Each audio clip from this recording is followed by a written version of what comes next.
So today, we're going to dive into how a force we all know from, childhood, static electricity, is teaching these incredibly powerful machines a surprisingly gentle touch. Let's just kick things off with a paradox because it's a really good one.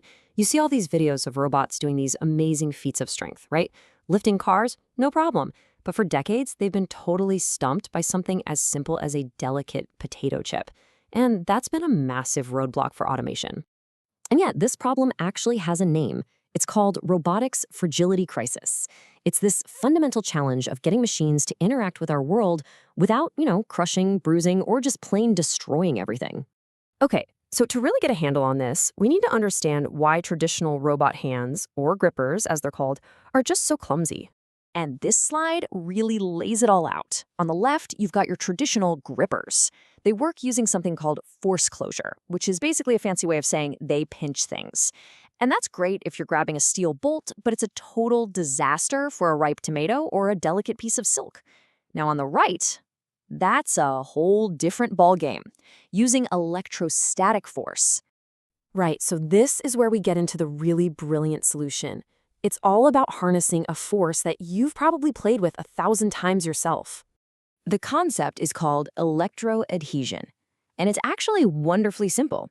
You use high-voltage static electricity to create this gentle, temporary bond. Seriously, just think about rubbing a balloon on your sweater and sticking it to a wall. There's no glue, there's no suction, it's just pure static attraction. So how in the world does this work on different materials? Well, you can think of it like a dielectric dance. If you're grabbing something conductive, like a metal can, the electric field makes the charges inside it literally move, creating an attraction. But for an insulator, like a piece of plastic, the field just causes the molecules to align themselves. It's called dielectric polarization, but the end result is exactly the same. It sticks. So the bottom line is, you get a gripper that can grab pretty much anything. And this is what's so brilliant about the efficiency. You might hear high voltage and think, whoa, that's got to use a ton of power, but the real key is the incredibly low current. Once that static bond is formed, it takes almost zero power to just hold on. This makes it an absolute game changer for mobile, battery-operated robots and, as we're about to see, for long missions up in space.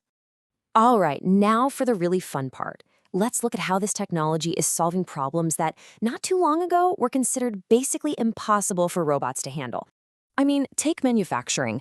Handling fabrics, it's a total nightmare. Vacuum grippers suck up too many layers at once, and using needles obviously damages the material.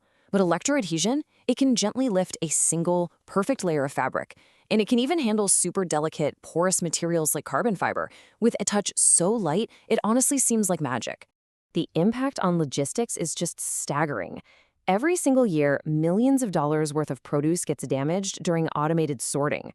These grippers can pick up delicate strawberries at high speed without a single bruise.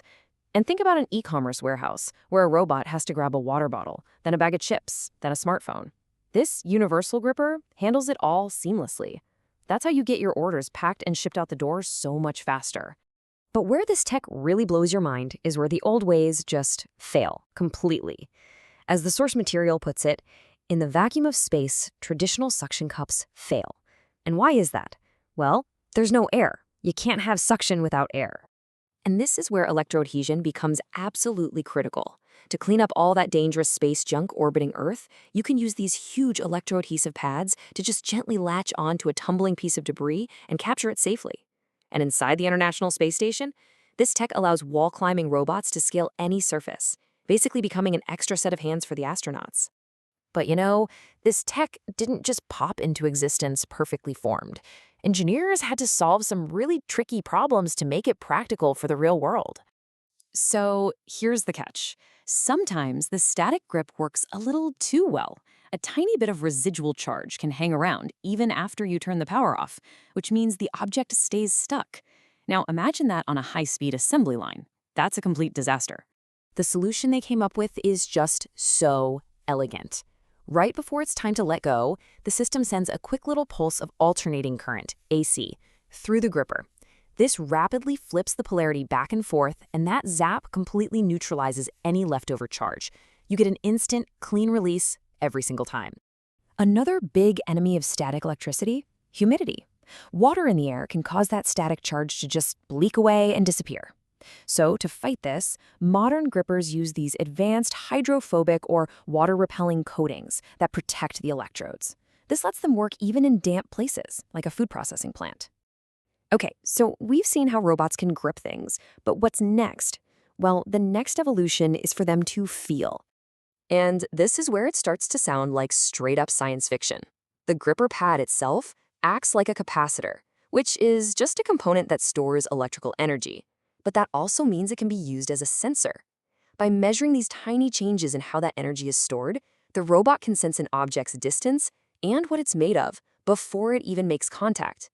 This allows for an unbelievably delicate touch, enabling things like micromanipulation of electronic components that are way too small for the human eye to even see. So, when you step back and look at the whole picture, what we're really seeing is a fundamental shift away from the brute force of mechanical clamps and toward the quiet, elegant attraction of electrostatic force. It truly is a static revolution in how machines interact with our very fragile world. And that really leaves us with a big question to chew on, right?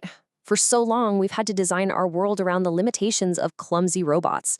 But now that they're finally learning to handle our worlds with a gentle, adaptable touch, what does that really mean for the future of manufacturing or medicine or even our daily lives? What new possibilities get unlocked when our machines can finally handle the world without breaking it?